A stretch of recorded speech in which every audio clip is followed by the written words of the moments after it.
มีแต่มองเพิ่นอนุรักษ์ไว้ครับพักผ้าพักผ้าใหญ่ก็ตะพุ่นพักผ้าใหญ่ของใหญ่ถวายให้นั่นล่ะสาธุเออบ่ได้มาจากเธอเอาหากนมานี่แหละตั้งใจเด้อนั่นล่ะเด้อ ถ่ายวีดีโอวันถ่ายวีดีโอบอกแกนว่าถ่ายหมดเลย ถ่ายวิดีโอสบายดีเอฟซีมื้อนี้นะพ่อหนิงพามาเที่ยวชมเบิ่งบรรยากาศวัดป่าคำบุยบ้านหนองแปนนะมาเที่ยวมาเบิ่งมาถวา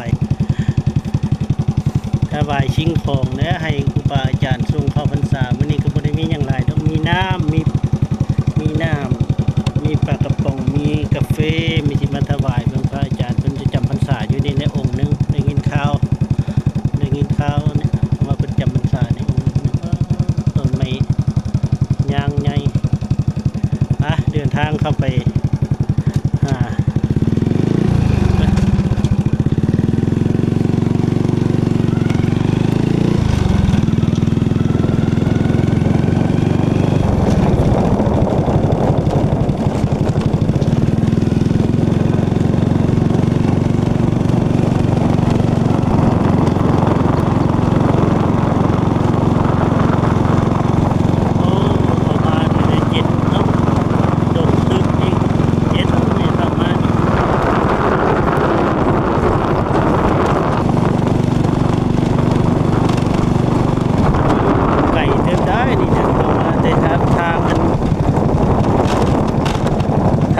บ้านอยู่บ้านเพิ่นขี่เข้ามานี่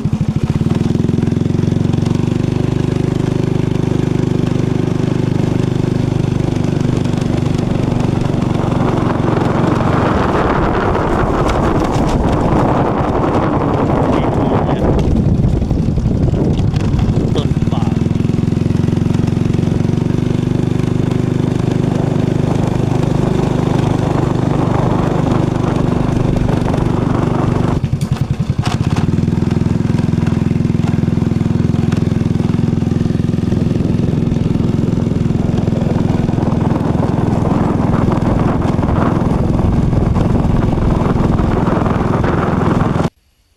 เข้ามาฮอดก็เห็นศาลาที่พักพอแต่ใหญ่ดีใหม่ก็ไม่เป็นท่อนแล้วไม่เป็นลำเนาะเที่ยวเบิ่งก่อนมมีขี้เข็บนี่นะหนองบัวมองเพิ่นปฏิบัติธรรม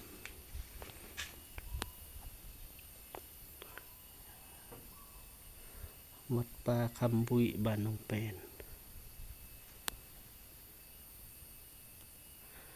เข้าไปทางในเข้าไปพบอาจารย์เพิ่นพระอาจารย์เพิ่น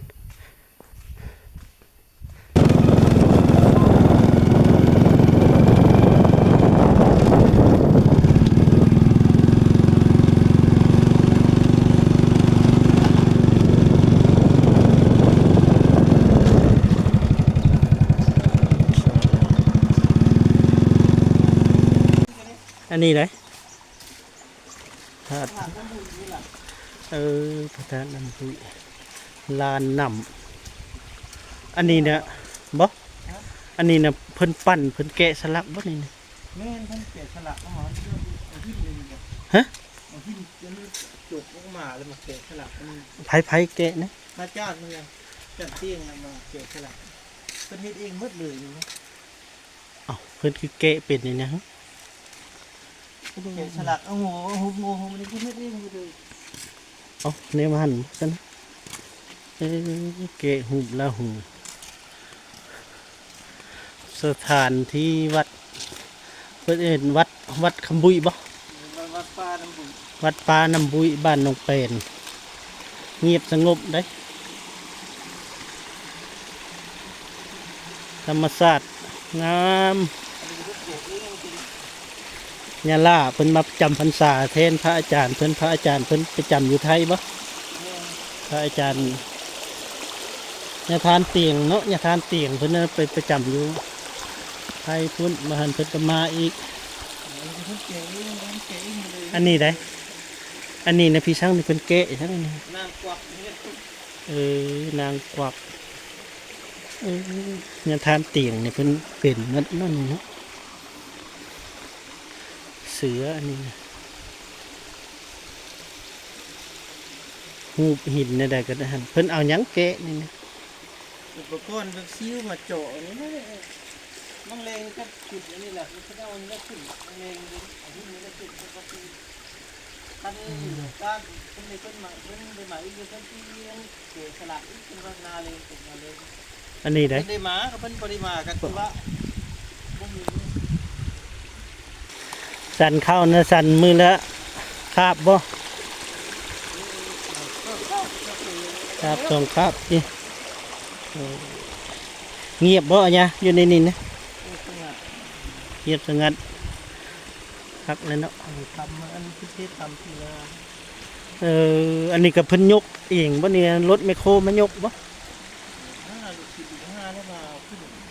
เพราะข้างโคนหินบางใหญ่บ่ได้สร้างเข้ามาจากเธอได้ยินแต่ซื้ออยู่ใกล้บ่ค่อยได้เข้ามาปลาดงดิบเมื่อต้นไม้เป็นใหญ่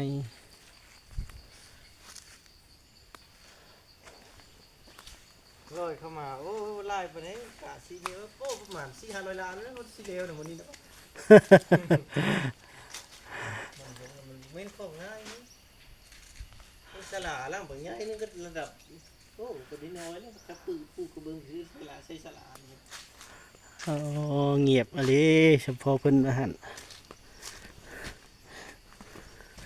วัดปานำคำบุยบ้านน้องเป็นสถานที่เงียบสงบโอ้